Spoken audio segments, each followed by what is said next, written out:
E aí, pessoal, tudo bem com vocês? Eu espero que vocês estejam maravilhosamente bem e hoje eu lhes trago uma miniatura maravilhosa do Paul Morphy. Essa é uma partida que ele jogou contra o pai dele e ele estava jogando com uma torre a menos. É isso aí, o Paul Morphy deu uma torre de vantagem para o adversário e ainda assim ele acaba vencendo em apenas 18 lances e ele dá checkmate de rock. Eu aposto que você nunca viu algo assim, então bora direto para a partida. Morphy começa com E4 e o Alonso Morphy, o pai dele, joga E5. Temos cavalo em F3 ameaçando o peão de E5 e depois de cavalo em C6 defendendo, o Morphy joga bispo em C4, que é a abertura italiana. O Morphy jogava muito comumente a italiana e ele jogava também o gambito do rei. E dentro dessas duas aberturas, ele só jogava as linhas mais agressivas. Então aqui, caso o jogador de preta jogue bispo em C5, ele costumava jogar o gambito Evans com B4. E a ideia é ganhar rápido desenvolvimento, né, com um sistema como esse, ganhar rápido desenvolvimento e controle central.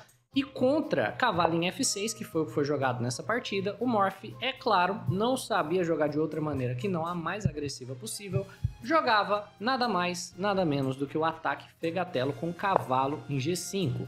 Para quem não conhece, cavalo em G5 na italiana é conhecido como o ataque fegatello ou ataque do fígado frito, e a ideia do jogador de brancas é que estamos ameaçando o peão da casa de F7 duas vezes, e caso o jogador de preta jogue algo como H6 chutando esse cavalo, que é o sonho de todo jogador do fegatello, as brancas vão seguir com o cavalo por F7, que é um ataque duplo. Estamos ameaçando a dama e a torre, as duas valem muito mais do que o cavalo, portanto o jogador de brancas tem ganho de material forçado e por consequência a posição fica ganha.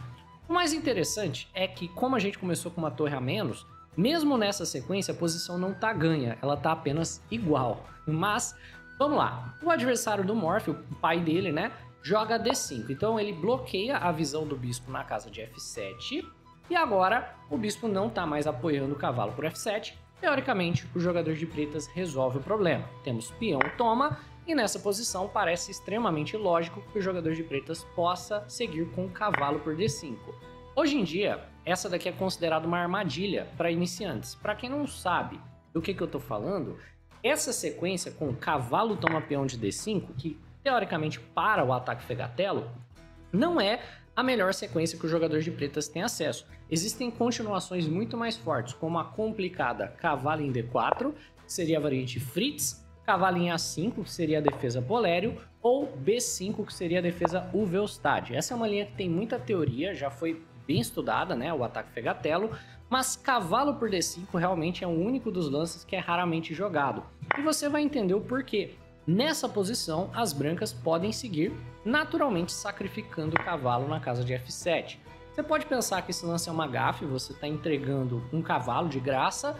No entanto, é um lance que segue um ataque fortíssimo para as brancas, porque depois de rei toma cavalo, que é um lance forçado, você obviamente não quer devolver o material, né? Você não quer deixar as brancas tomarem uma torre de graça, não quer deixar as brancas tomarem a dama de graça.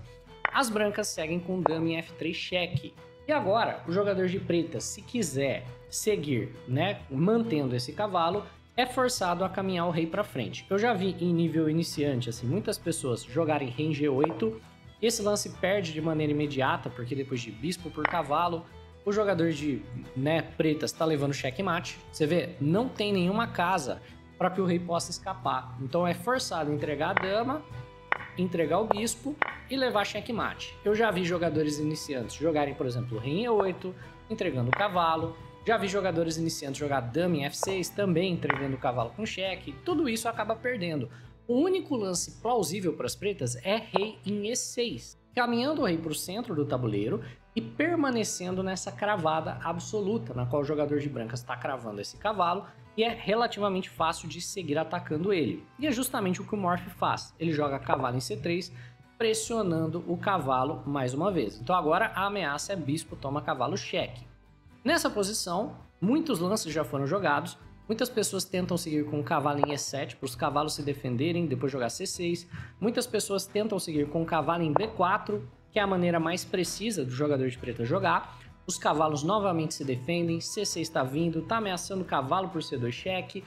Mas o Alonso Morphy, aproveitando do fato de que ele possui uma torre a mais de vantagem, deixa esse cavalo cair no centro do tabuleiro para jogar cavalo em D4. Então aqui, como ele tem uma torre a mais, ele permite a captura do cavalo com cheque, porque ele sabe que depois de bispo toma cavalo, as brancas vão ser forçadas a mover a dama, e aí ou cai o bispo no centro do tabuleiro quando a dama se move e não segura mais ele, ou cai o peão de C2 e brancas perdem o roque, qualquer que seja o caso, a posição segue completamente ganha para o jogador de pretas. Mesmo que essa posição esteja ganha, o Morph está em casa, né? Tá jogando uma posição aberta contra o adversário com o rei no centro. Então ele segue com o bispo por D5, temos rei em D6, não capturando o bispo, obviamente não poderia ser capturado, né? E dama em F7 segurando o bispo. Ao jogar dama em F7, o Morph não está somente protegendo o seu bispo, como se você prestar atenção, ele também está montando uma rede de checkmate. Essa dama na casa de F7, ó, corta quase todas as casinhas do rei. O bispo também está cortando essa. Então, o rei só tem a casa de D6 e a casa de C5. Coincidentemente, ou não, né? Cavalo em E4 é um belo checkmate no centro do tabuleiro.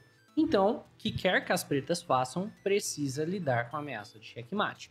A maneira mais precisa de pretas seguirem aqui seria dama em E7. Obviamente, como o jogador de pretas tem uma vantagem muito grande de material, a troca de damas leva a um final perdido para o jogador de brancas. E nesse caso, cavalo em E4 não é mais checkmate, já que a dama está bloqueando a ameaça que a dama branca tinha à casa de D7 e permitindo que o rei volte.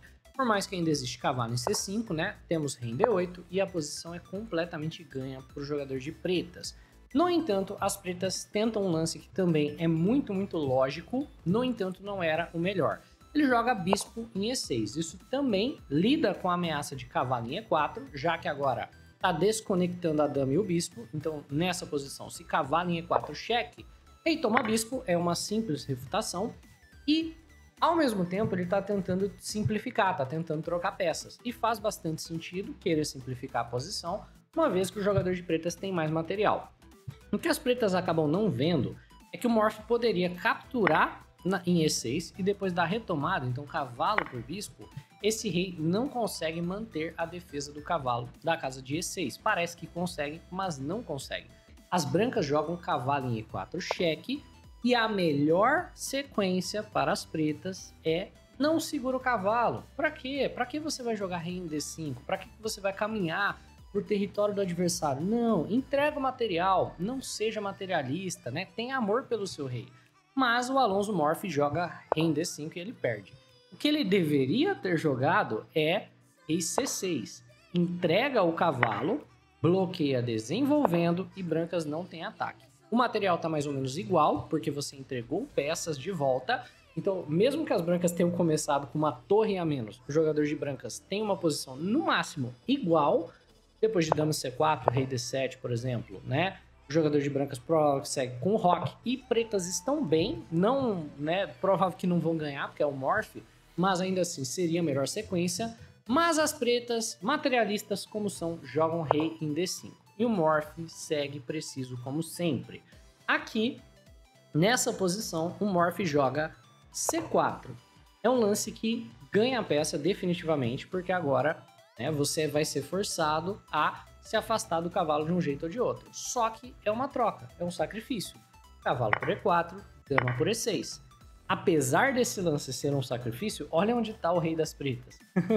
Você definitivamente não quer ser esse rei, né? O rei do jogador de pretas está praticamente no campo das brancas e praticamente se em casas novamente. Se você prestar atenção, o rei do jogador de pretas, olha, praticamente não tem casas por aqui. Então, as pretas desesperadas jogam dama na casa de D4 e isso cai numa sequência de cheque mate. Eu quero que você pause o vídeo e eu quero que você tente encontrar a belíssima sequência que o Paul Morph encontrou, que leva a checkmate para o jogador de brancas. Pausou? Encontrou? Olha, se você encontrou essa sequência de mate, meus parabéns! E caso você apenas queira ver como o Morph acabou fazendo, a sequência é dama em G4, forçando o rei do jogador de pretas a caminhar para a casa de D3 e agora dama na casa de E2. forçando o rei das pretas a caminhar para a única casa C2, ao ponto que a gente pode jogar peão em D3, cheque descoberto de dama, e nessa posição, o melhor lance para as pretas, que não escapa do mate, mas atrasa um pouco o mate, é rei em B1. As brancas vão fazer roque, depois vão tirar o bispo com cheque mate, por exemplo, né? Independente não acaba se safando do checkmate. Mesmo que tenha rei por A3, o checkmate é imparável, é mate em 8. Mas o Alonso Morphy captou um bispo ali no caminho e nós temos roque, checkmate. É isso, pessoal. Essa partida é um absoluto espetáculo. O jogador de branca sacrifica praticamente todas as peças e ele fica exatamente com material suficiente para dar um belo checkmate. Então, eu espero que vocês tenham curtido, eu espero que esse tenha sido o primeiro checkmate de rock que você viu na vida. Um abraço e até a próxima!